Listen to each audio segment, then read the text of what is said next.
Que a graça e a paz de Cristo Jesus seja com toda a igreja.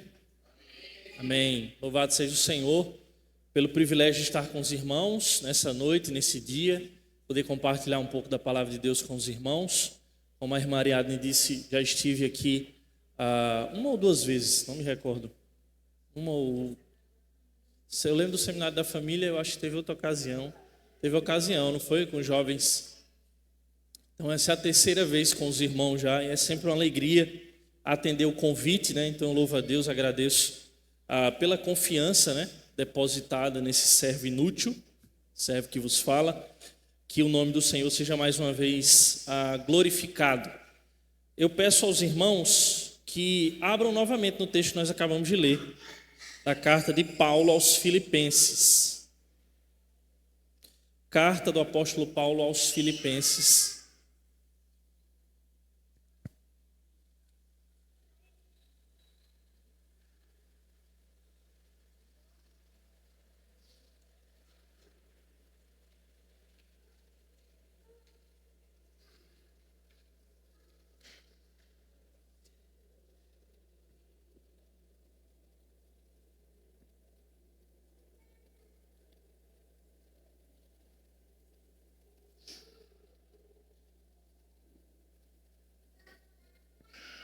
Capítulo 2, eu estarei lendo a partir do verso 5. Nós acabamos de ler, né, a partir do verso 8, mas vamos reler esse texto para nosso tempo de exposição. Diz assim as Escrituras: tenham entre vocês o mesmo modo de pensar de Cristo Jesus, que mesmo existindo na forma de Deus, não considerou o ser igual a Deus algo que deveria ser retido a qualquer custo. Pelo contrário, ele se esvaziou, assumindo a forma de servo, tornando-se semelhante aos seres humanos e reconhecido em figura humana. Ele se humilhou, tornando-se obediente até a morte e morte de cruz. Por isso, também Deus o exaltou sobremaneira e lhe deu o nome que está acima de todo nome, para que ao nome de Jesus se dobre todo joelho nos céus, na terra e debaixo da terra, e toda língua confesse que Jesus Cristo é o Senhor, para a glória de Deus Pai. Irmãos, a proposta do tema desta conferência é a pessoa de Cristo e sua obra. Eu não estava aqui desde o início, mas pedi aos irmãos o link, né, para acompanhar a transmissão e ouvi boa parte, né? O finalzinho eu perdi porque tive que me deslocar até aqui, mas ouvi boa parte da exposição do reverendo Elton. Uma coisa que os irmãos já ouviram nesse dia é que não dá para falar acerca da pessoa sem falar da obra. E não dá para falar da obra sem falar da pessoa de Cristo. A nossa parte aqui, que nos foi concedida, é falar e refletir acerca da obra de Cristo. Mas não tem como refletirmos acerca da obra de Cristo sem pensarmos acerca da sua pessoa. Então, pensamos no nosso Cristo, pessoa e obra. Conhecemos e adoramos o Cristo por aquilo que Ele é, por aquilo que Ele fez e faz por nós. E precisamos compreender a sua pessoa revelada nas Escrituras, quem é o nosso Senhor, até porque os irmãos já devem ter ouvido isso tantas vezes, né? Tantos Cristos têm sido pregados por aí, que é uma necessidade de nós como igreja nos voltarmos para o Cristo da palavra. Porque, repito, muitos Cristos têm sido anunciados. Desde que Cristo veio, na sua primeira vinda, no seu ministério terreno. Muitos têm anunciado um Cristo que não é o Cristo das Escrituras. Então, para falarmos e pensarmos, eu vou contribuir um pouco daquilo que já foi explanado de maneira muito profunda, né, pelo reverendo Elton. Pensarmos e olharmos para a obra de Cristo, a excelente obra de Cristo, da humilhação à exaltação, Aqui já precisamos fazer um parêntese, né? Porque compartilhei esse tema que ia expor com os irmãos, né? Através do irmão Jonathan, da humilhação à glorificação, ou da humilhação à exaltação, a excelente obra de Cristo. Mas um parêntese precisa ser aberto já de início, porque nós sabemos que há um aspecto da obra de Cristo que antecede a sua humilhação. Há um aspecto da obra de Cristo que antecede a sua humilhação. Conhecemos o texto da palavra de Deus que diz que o Cordeiro foi imolado antes da fundação do mundo. Então, já nos desígnios eternos do Pai, já pensamos acerca da pessoa e obra de Cristo. Quando olhamos para todo o Antigo Testamento, para toda a revelação do Antigo Testamento, nos profetas, já encontramos ali em tipos e sombras a obra de Cristo sendo representada. Então isso nós precisamos entender, porque foi dito aqui, foi cantado inclusive aqui, Jesus é o centro, Ele é o centro das Escrituras. Toda a Escritura e toda a revelação de Deus converge para a obra e pessoa de Cristo, que é o ápice da revelação e é o centro de todas as coisas. Mas para pensarmos acerca desse tema e do texto, nós precisamos olhar, e eu quero levar a atenção dos irmãos para o contexto imediato da passagem. Nós já sabemos o contexto da carta. Paulo, quem escreveu a carta à igreja em Filipos, é uma carta que ele escreve estando preso. É uma carta conhecida como a carta da alegria, porque Paulo expressa a sua alegria mesmo em um contexto de prisão e de perseguição. Mas o contexto imediato dos versos que lemos é o verso de 1 a 4. Do verso 5 em diante, que é o que nós lemos, está seguindo um argumento que ele começou no início do capítulo 2. Nesses versos de 1 a 4, o apóstolo Paulo exorta os filhos de Deus, os membros da igreja, os discípulos de Cristo, a serem unidos, no versículo 2, humildes, no versículo 3, e solícitos, no versículo 4. A ideia de solicitude aqui tem um sentido de alguém que é prestativo, atencioso, zeloso ou rápido em ajudar o próximo. Essa é a exortação do início do capítulo 2. E aí, no verso 1 tem uma conjunção condicional, se. Nós lemos aí, se existe, eu estou lendo aqui na Nova Almeida atualizada, os irmãos devem ter percebido pequenas diferenças aí para a revista atualizada.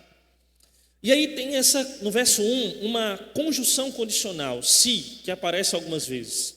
Paulo começa dizendo, portanto, se existe alguma exortação em Cristo, se existe alguma consolação de amor, se existe alguma comunhão do Espírito, se há profundo afetos e sentimentos de compaixão ou entranhados afetos de misericórdia, como algumas traduções, a tradução da revista atualizada nos apresenta. Essa conjunção condicional não apresenta uma dúvida, não aponta uma dúvida do apóstolo Paulo sobre se essas características estavam presentes realmente na vida daquela igreja. Ou seja, a consolação de amor, a comunhão do Espírito, ou um profundo afeto e sentimento de compaixão ou misericórdia. Mas como afirma a Hendrickson no seu comentário, notemos que Paulo diz se, não como se duvidasse de que essas condições fossem verdadeiras, mas simplesmente para enfatizar que quando a condição ela é apresentada, a conclusão também se faz presente. Então ele diz que poderíamos traduzir esse texto, essa passagem da seguinte maneira: se há, pois, algum estímulo em Cristo, como seguramente há, se há algum apelo persuasivo oriundo do amor, como seguramente há, e assim sucessivamente. Então ele diz, completem a medida da minha alegria. Então, ou seja, não é a dúvida de Paulo aqui, se havia essas características na igreja. Mas a ideia é que, quando nós pensamos nessas condições apresentadas, a conclusão se faz necessariamente presente. Ou seja, eles completariam a alegria do apóstolo Paulo, sendo unidos, sendo humildes e sendo solícitos. Como Shed afirma, a expressão visto que há seria uma melhor tradução para o verso 1 aqui. Visto que há exortação em Cristo, visto que há consolação de amor, visto que há comunhão do Espírito, visto que há profundo afeto e sentimento de compaixão ou misericórdia. Diante disso, em seguida, vem uma tríplice diretiva, ou uma tríplice exortação, como nós já vimos, já citamos acima, para que os irmãos, a igreja, fosse unida, humilde e solícita. E então surge o verso 5, que é a passagem que nós vamos expor a partir daqui. O verso 5 em diante, então, irmãos, diante do que já foi exortado pelo apóstolo Paulo anteriormente, surge para dar uma força muito grande ao que está sendo exortado aqui, para dar um peso enorme à exortação de Paulo. O exemplo supremo de tudo isso, de unidade, de humildade e de solicitude. Qual é o exemplo supremo de tudo isso que a igreja deve seguir? É o exemplo de Cristo. É o que nós encontramos na sua obra. Quando olhamos para a obra de Cristo, nós encontramos, para a excelente obra de Cristo, encontramos então um caminho superior de humildade. O verso 5 então conecta essas duas seções. Veja que Paulo disse anteriormente: completem a minha alegria tendo o mesmo modo de pensar, ou seja, tendo o mesmo sentimento. E então no verso 5 ele diz: tenham entre vós o mesmo modo de pensar, ou o mesmo pensamento de Cristo Jesus. Ele está seguindo o argumento anterior para dar peso a isso. Esse mesmo sentimento que precisa haver em vocês, existir em vocês, é o que está em Cristo. Vocês tendo o mesmo pensamento uns dos outros, de humildade cristã, de unidade cristã, de amor, de misericórdia, de solicitude cristã, é o que está plenamente demonstrado na obra de Cristo. Perfeitamente revelada na obra de Cristo. Sentimento aqui, então, irmãos, que aparece tanto no verso 2 quanto no verso 5, é uma expressão que é difícil de traduzir. O pastor Jonas Madureira, em uma das suas exposições, talvez mais conhecidas que é nessa passagem de Filipenses, ele diz que a palavra aqui, sentimento, ela não é simples sentimento como nós usamos no português. Inclusive, a NVI traduz como tenham a mesma atitude de Cristo Jesus. E se nós observarmos assim, simplesmente fazendo uma leitura a partir da nossa compreensão das palavras, dos sentidos da palavra no português, sentimento é uma coisa, atitude é outra coisa. Então, qual é o sentido real dessa palavra aqui? É sentimento? É também. É atitude? É também. É vontade? É também. Então, diante de tudo que ela significa, essa palavra, ficaria mais ou menos assim: sintam, queiram e hajam, segundo o exemplo de Cristo. Ou seja, vocês envolvem as emoções, o sentimento de olhar para aquilo que Cristo fez e aquilo me constrange, me faz ter amor por Cristo e pela sua obra, me faz em alguns momentos me debruçar, me ajoelhar, chorar, clamar, agradecido por isso. Sentir aquilo que Cristo fez e sentir vontade, desejo de querer fazer o mesmo, de querer seguir o seu exemplo, aqui no caso de humildade, de obediência, e então agir. Não é simplesmente agir, não é simplesmente atitude, mas é algo que começa no coração, que passa pelo meu desejo, pela minha vontade de seguir a Cristo, de seguir o exemplo de Cristo em sua obra e então agir.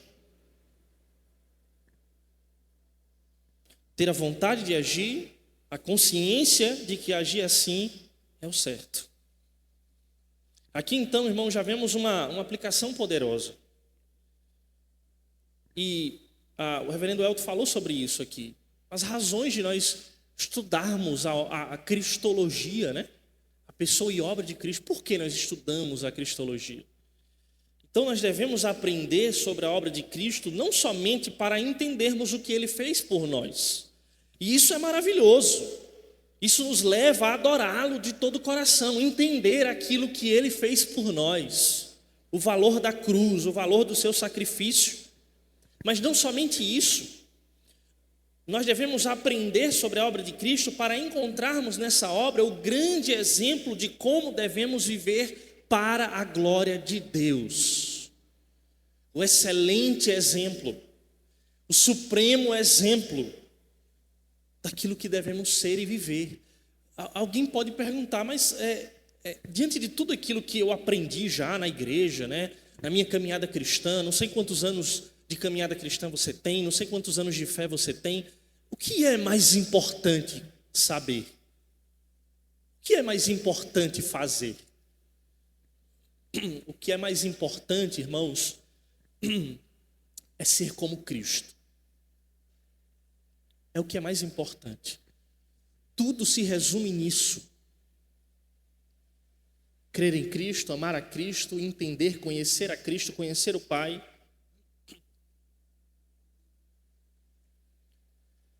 E viver nele, viver como ele, viver para ele. Lembra que Paulo disse que o viver é Cristo. Não vivo mais eu, mas Cristo vive em mim. E aí então, irmãos, o que nós vamos nos deter mais aqui, os versos 6 em diante. O verso 5 conecta, né? O verso 5 então conecta a exortação tríplice, unidade, humildade, solicitude. O verso 5 conecta essa exortação com o verso 6 a 11, que é um hino cristológico. Essa passagem é um hino, é uma canção, é um poema.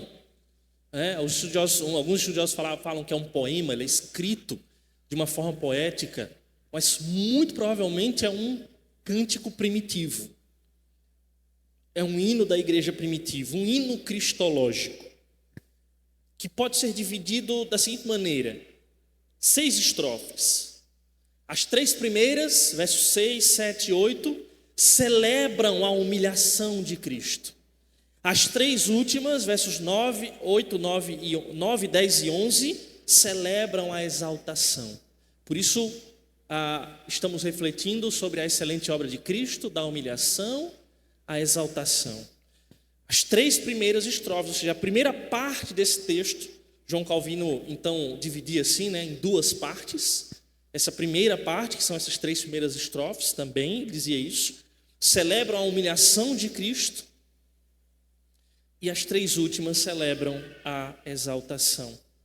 Todo esse exemplo, então, que Paulo está apontando aqui, irmãos, olhem para Cristo. Ele é o exemplo sublime daquilo que eu estou dizendo, do caminho que eu estou apontando para vocês.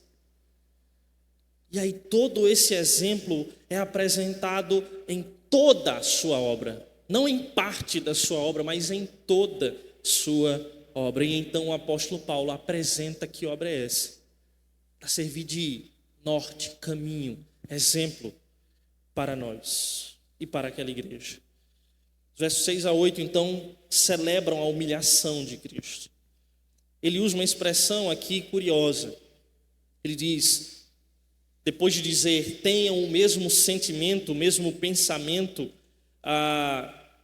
de Cristo Jesus, que, o verso 6, e aí o hino começa, mesmo existindo em forma de Deus, ou na forma de Deus, não considerou o ser igual a Deus. A expressão aqui, forma, irmãos, ela aparece 2 vezes, né? na parte da humilhação primeiro e depois um pouco mais à frente. Na forma de Deus e depois em forma humana. Forma de Deus e forma humana. A ideia de forma aqui não significa mera aparência, embora a expressão aparência também apareça um pouco mais adiante quando fala da natureza humana de Cristo. Mas aqui não é uma mera aparência. A afirmação do apóstolo Paulo, que foi traduzida como forma de Deus, é uma clara afirmação da deidade de Cristo, da divindade de Cristo. Isso já foi dito aqui também pelo reverendo Elton, na exposição da carta de Paulo aos Colossenses. Ele é Deus. Disse João em seu evangelho: no princípio era o verbo, e o verbo estava com Deus, e o verbo era Deus.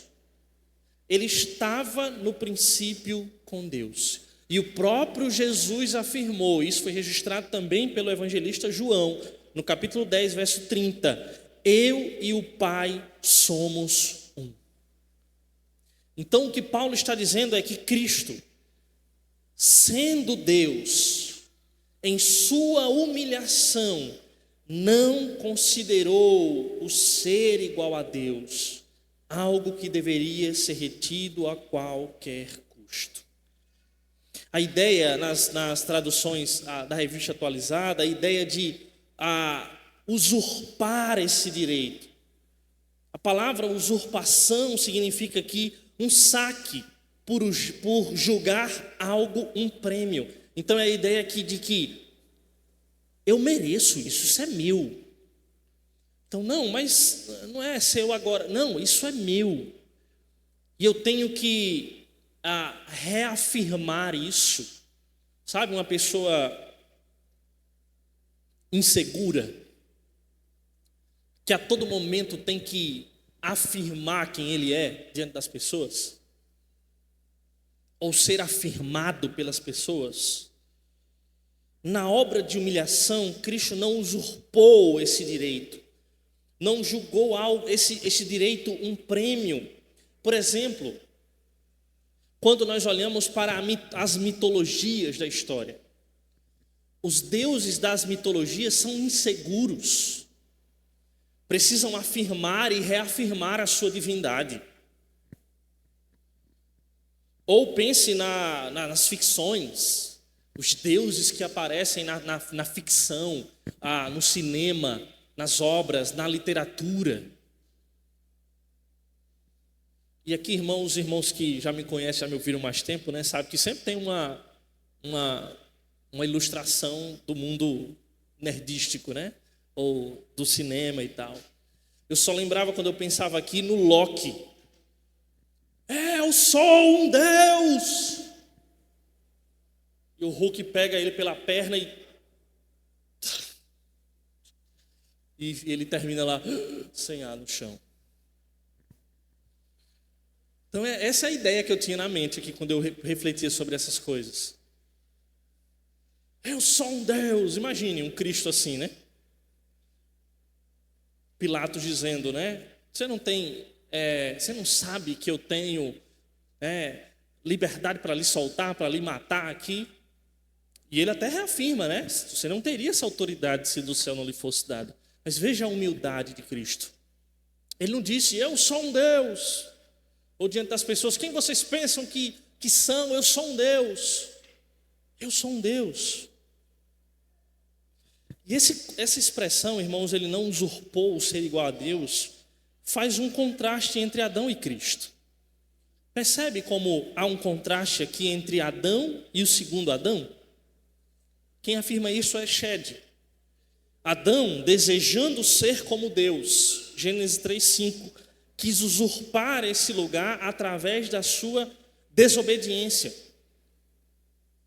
Sendo homem, ele quis ser como Deus, ele desejou isso.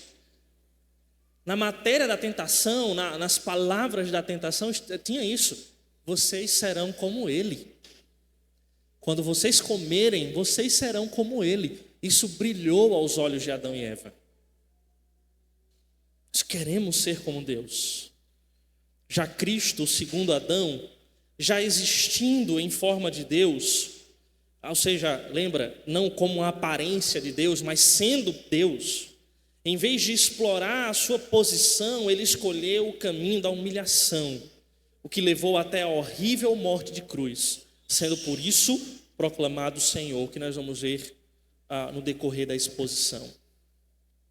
Ele escolheu o caminho da humilhação e se esvaziou, é o que o texto diz. Verso 7, pelo contrário, ele se esvaziou, assumindo, aí aparece nova expressão, forma de servo, tornando-se semelhante aos seres humanos e reconhecido em figura humana. Se forma de Deus não é a mera aparência divina, mas é ter a mesma natureza divina, então forma humana, forma de servo, semelhança de homem é natureza humana. Foi falado aqui, não preciso me deter sobre isso. O reverendo Elton também falou em parte da sua exposição sobre as várias heresias, né, cristológicas ao longo da história, né? Alguns afirmaram, não, ele não é Deus. Depois outros afirmaram, não, ele é Deus, mas não é homem. Ele tem só uma figura, uma aparência, né? Então é a falsa interpretação. Alguns comentaristas, quando vão se aprofundar nessa passagem, inclusive falam dessa complexidade desse texto e que ele, em alguns momentos da história da interpretação bíblica na igreja, foi usada para corroborar essas ideias contrárias ao restante da revelação. Ele não tinha uma mera aparência humana, como se fosse um homem. Ele era homem. Ele assumiu a natureza humana. Ele não só era, ele é homem. Deus homem. Se esvaziou. Aqui é a sua encarnação, sua humanidade. Ele se encarnou, a sua humilhação aqui no fato de ter se tornado homem. E veja, irmãos, talvez os irmãos tenham já cantado. Sempre quando eu vou falar de alguma canção, eu vou pisar em ovos, né? Os irmãos já tenham cantado, eu já cantei muito essa canção também. Eu quero me esvaziar de mim. Já cantaram? Não sei se cantaram, eu já. A ideia da canção nós entendemos. Mas é complicado quando a gente usa uma expressão da Escritura para aplicar num contexto.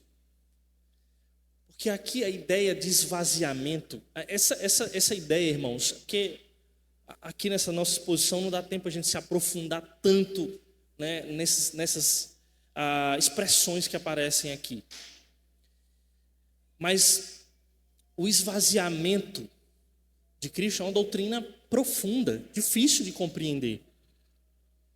Então, quando a gente aplica a ideia, usando o texto aqui, dizer assim, o exemplo que Paulo está mostrando para mim aqui é que eu também preciso me esvaziar, como diz a canção, me esvaziar de mim mesmo. Mas a ideia, irmãos, é que Cristo se esvaziou no sentido de que ele deixou a sua glória, a glória divina. Ele não deixou de ser Deus, isso é importante afirmar e reafirmar, mas se esvaziou se humilhando, tornando-se homem. E para nós isso é impossível. E mais, quando consideramos o pecado em nossas vidas, a gente não tem que se esvaziar, a gente tem que se encher dele. E aí, repito, eu entendo a proposta da canção. Eu quero negar o meu eu quero abrir mão do meu ego, dos meus desejos. Eu entendo a ideia da canção. Mas a expressão que é usada, o texto básico que é usado, que é essa expressão se esvaziar, não é bem colocado. Porque aí diminui aquilo que Cristo fez. Se a gente diz assim, como Cristo se esvaziou, eu preciso também me esvaziar. Mas ele se esvaziou porque ele é Deus e tomou a forma humana. Eu não sou Deus. Eu tenho que me encher de Cristo. Eu tenho que me encher do Espírito Santo de Deus. Essa é a exortação de Paulo. Encham-se do Espírito. Ele se esvaziou e se tornou servo. Isaías 42, verso 1 diz, eis aqui o meu servo, a quem sustenho, o meu escolhido, em quem a minha alma se compraz. Pus sobre ele o meu espírito, e ele promulgará o direito para os gentios. O servo profetizado em Isaías 42 é Cristo. Na sua encarnação, João disse, O Verbo se fez carne e habitou entre nós, cheio de graça e de verdade, e vimos a sua glória, glória como do unigênito do Pai. O apóstolo João, é tão cara essa doutrina da encarnação de Cristo, que João, olha o que João diz sobre aqueles que distorciam esse ensino, lá na sua segunda epístola, no versículo 7. Porque muitos enganadores têm saído pelo mundo afora, os quais não confessam Jesus Cristo vindo em carne. Se negar a divindade de Cristo é terrível, negar a sua encarnação, a sua humanidade, também é.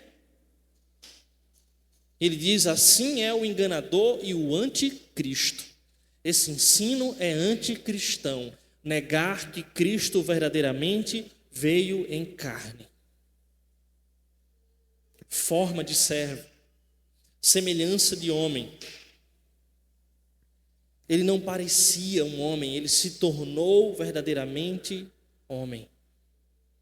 Mas como nós dissemos anteriormente, ele não deixou de ser Deus. Um comentarista, um teólogo chamado Werner de Boer, ele comentando isso, ele diz assim: precisamos enxergar o ser humano, Jesus em toda a sua existência na terra dessa forma, esvaziado, figura de Deus em figura de um escravo. Isso não pode ser captado com a razão. Olha como isso aqui é desafiador, por exemplo, né? O reverendo El está falando sobre a cristologia, e quando nós vamos ensinar lá no seminário de John Owen, os alunos vão aprender, né, sobre cristologia. Ele diz aqui, isso não pode ser captado com a razão. Aqui fracassam todas as categorias da doutrina das duas naturezas. Qual a ideia dele de fracassar? Não é que a gente não pode explicar essas coisas, ensinar essas coisas, mas fracassa no sentido de alcançar na plenitude essa profundidade, essa verdade, a profundidade dessa verdade. A figura de Deus e a figura do escravo humano estão simultaneamente presentes em Jesus. E por isso essa humilhação não começa na crucificação, mas está no momento em que ele se esvazia, se torna homem, o menino que nasceu na manjedoura. Ali está a humilhação de Cristo. Não é no momento que ele foi cuspido, foi xingado, foi humilhado no caminho da crucificação, quando preso, mas na encarnação. Mas após isso, Paulo também fala da crucificação. No verso 8, dizendo, e ele se humilhou, tornando-se obediente até a morte, e morte de cruz. Cristo encarnou com um propósito, irmãos, e a cruz estava no caminho da sua obra redentora. Cristo, desde a tenra idade, sabia o que estava no seu caminho, no caminho da sua obra. Do que ele sempre falava, a minha comida é obedecer ao Pai, é fazer aquilo para o qual ele me enviou, cumprir isso. E mesmo sendo uma terrível missão, ele foi obediente e obediente até o fim. Por isso Paulo diz, obediente até a morte e morte de cruz. Aqui a cruz, a mensagem da cruz, como o próprio Paulo diz em 1 Coríntios, é o centro, né? A nossa mensagem da cruz, como nós cantamos. Aprove a Deus salvar os que creem pela loucura da pregação, pela cruz. A mensagem da cruz é loucura para os homens, mas isso que nós anunciamos, é isso que nós pregamos. A mensagem da cruz. Aqui está enfatizado a humilhação que era ir à cruz naquele período, né? Eu sei que os irmãos já sabem, mas pesquisem mais, aprofundem sobre a ideia da cruz, da punição romana, de como era essa punição, de como ela era vergonhosa. E aí alguns irmãos sabem aqui, eu também sou professor, e na época da Páscoa, né, que foi agora recentemente, a escola todo ano faz uma encenação da crucificação, né? Então tem um professor lá que é católico que ensina junto com os alunos a crucificação, para falar do verdadeiro sentido da Páscoa.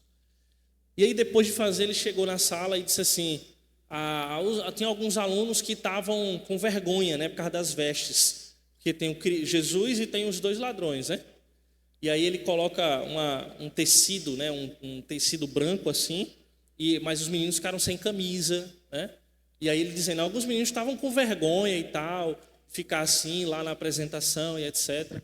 Aí eu fui e comentei assim, e você sabia que lá na crucificação de Cristo foi pior, né? E provavelmente os crucificados ficavam totalmente despidos, à luz de todos, aos olhos de todos.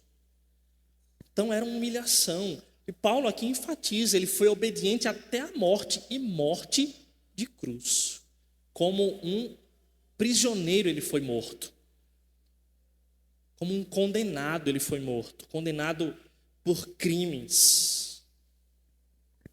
E aí, como vimos, irmãos, em toda essa primeira parte desse hino, aprendemos a celebrar a Cristo por sua humilhação. Seu esvaziamento, sua encarnação, sua obediência e sua crucificação. Foi por meio dela que nós hoje podemos ser libertos da nossa miséria, a fim de vivermos para Deus.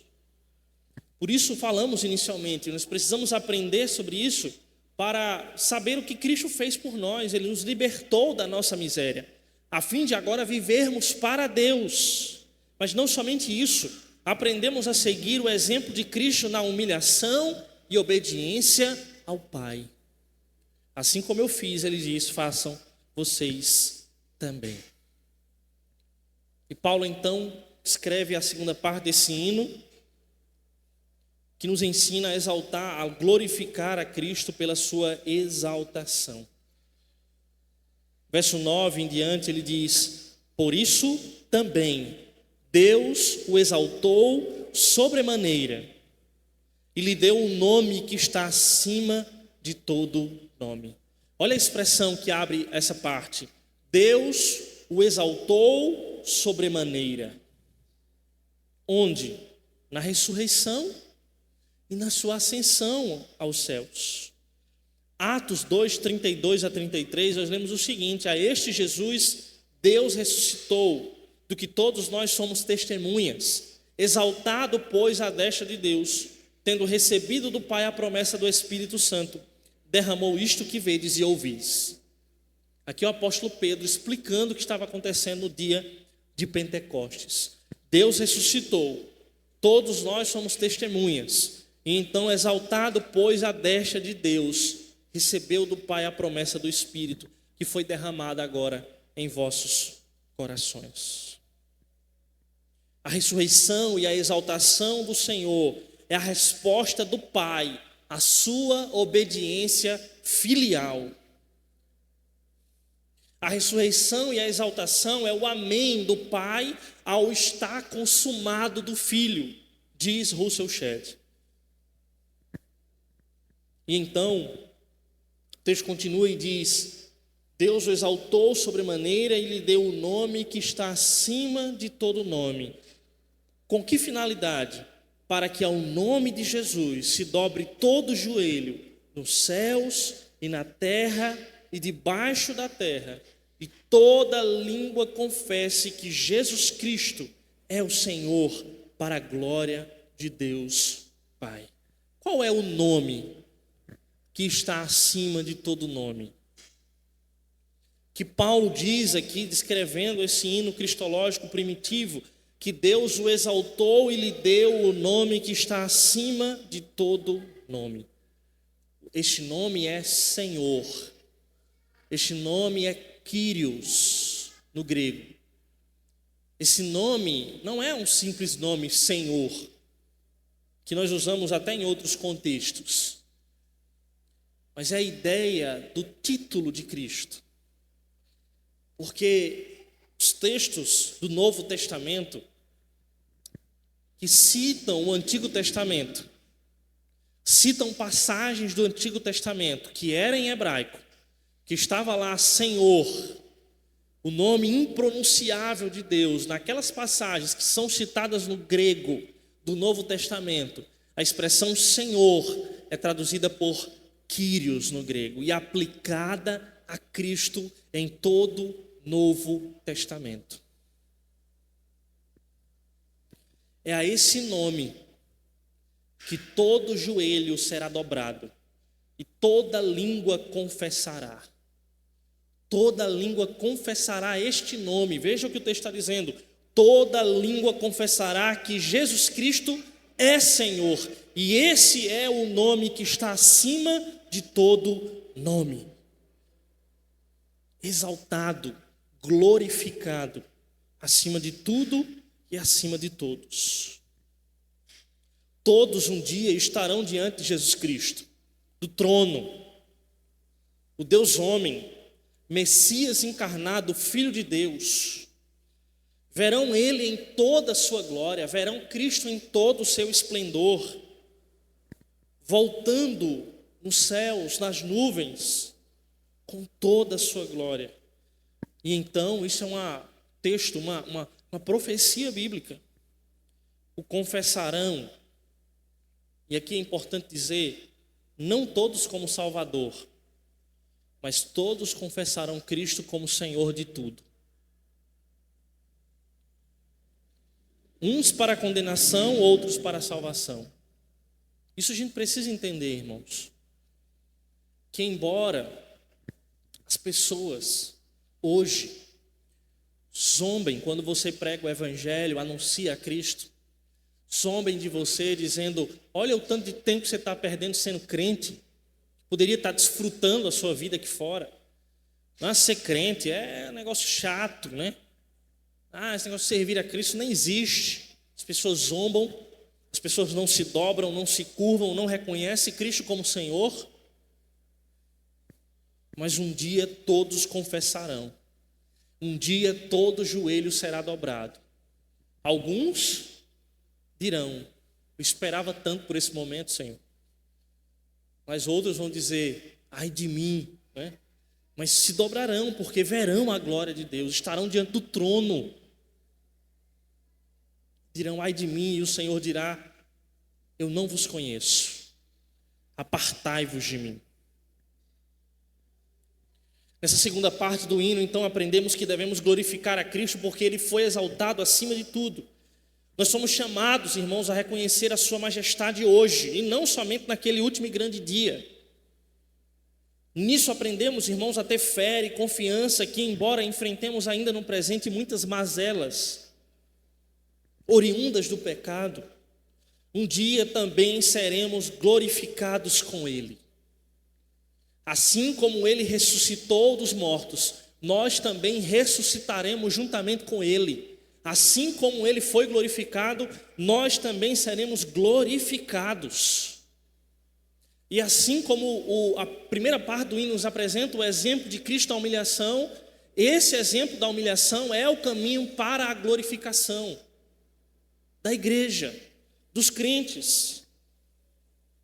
O próprio Jesus diz em Mateus 23, 12, quem a si mesmo se exaltar será humilhado, e quem a si mesmo se humilhar será exaltado. Está na hora da gente começar a usar esse texto da maneira correta. Porque a gente brinca, né? Dizendo assim, Senhor, qual é a hora dos humilhados serem exaltados, né? E a gente faz essa brincadeira, né? Dizendo assim, já passei por tanta dificuldade nessa vida, e aí qual é a hora? A hora é quando Jesus voltar, somente. Enquanto estivermos desse lado de cá, é humilhação, é perseguição, é hostilidade. A exaltação é quando Cristo voltar, é a promessa da glorificação. Paulo disse isso em Romanos 8,30. Aos que predestinou, a esses também chamou, e aos que chamou, a esses também justificou, e aos que justificou, a esses também glorificou. É uma realidade que nós não experimentamos ainda na plenitude, mas está garantida para nós. Seremos glorificados juntamente com Ele. Eu repito, irmãos, o caminho da humilhação é também o caminho da exaltação. Eu concluo, irmãos, dizendo, diante desse hino sublime, não nos resta apenas admiração, porque nós somos confrontados diante desse hino. Da obra de Cristo, excelente obra de Cristo, que nos apresenta, surge diante de nós como um exemplo, um caminho da vida cristã. O caminho de Cristo não é apenas o meio da nossa redenção, mas o padrão da nossa existência. Aquele que desceu até as profundezas da humilhação, por amor ao Pai e ao seu povo, agora reina soberano sobre todas as coisas. E ele é a luz desse movimento, da cruz ao trono, da humilhação à exaltação, que toda a vida cristã deve ser interpretada. É à luz desse movimento que a vida cristã deve ser interpretada, da cruz ao trono. Tome a sua cruz, né? O que Jesus disse, né? Ou seja, a nossa vida cristã também tem uma cruz no caminho, não literal, mas Cristo disse: tome a sua cruz e siga-me. A grande questão que permanece não é se Cristo será reconhecido como Senhor. Isso é certo e inevitável. Mas quando e como nós o reconheceremos? Hoje, pela fé em rendição voluntária, ou naquele último dia, constrangidos pela manifestação irresistível da sua glória? O Evangelho, irmãos, que nos chama agora, dizendo: dobre o seu coração, antes que dobre apenas os seus joelhos. Dobre o seu coração diante da majestade de Cristo, diante do Rei, antes que você dobre apenas os seus joelhos. Esse texto, irmãos, redefine completamente nossas categorias de grandeza. Em um mundo que exalta poder, status, autoafirmação, Cristo revela que a verdadeira glória passa pela renúncia, pela obediência e pela cruz. Não há exaltação sem humilhação, não há coroa sem cruz. Seguir a Cristo é trilhar esse caminho, esse mesmo caminho, confiando que o Deus que exaltou o Filho também há de glorificar aquele que estão nele. Irmãos, que essa verdade profunda não permaneça apenas em nossos lábios, nas nossas canções,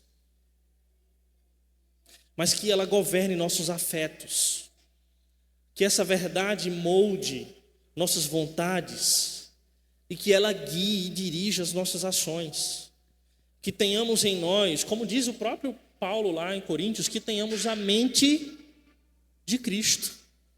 Recebemos isso, não apenas como um ideal distante, mas como uma realidade operada pelo Espírito Santo de Deus em nós.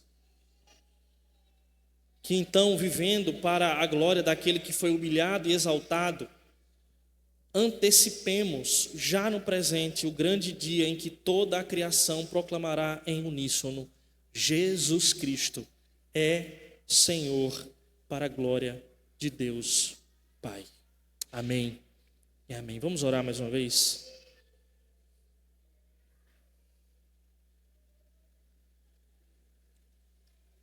Senhor, nosso Deus e Pai, como igreja do Senhor aqui, ó Deus, mais uma vez, dobramos o nosso joelho, nosso coração, nos curvamos em adoração diante do Senhor, da majestade do Senhor, da grandeza do Senhor, Deus. E rogamos, ajuda-nos, ó Pai, pelo poder e pela graça do Espírito, a contemplarmos e a compreendermos a grandeza da obra do Teu Filho, não somente na cruz, mas desde a sua obra de humilhação, obediência, morte e exaltação. Que, ó Deus, como a Tua palavra nos ensina e nos exorta, que possamos contemplar a obra de Cristo como um exemplo como algo que define a vida cristã, uma vida de humildade e de obediência ao Senhor, à tua palavra, para a glória do Senhor, para a honra do nome que está acima de todo nome, o nosso Redentor, o nosso Senhor Jesus Cristo. E que o Senhor nos guarde e nos faça caminhar assim, para a glória do Senhor. Assim nós oramos, ó Deus, como igreja, no nome de Cristo Jesus. Amém e amém.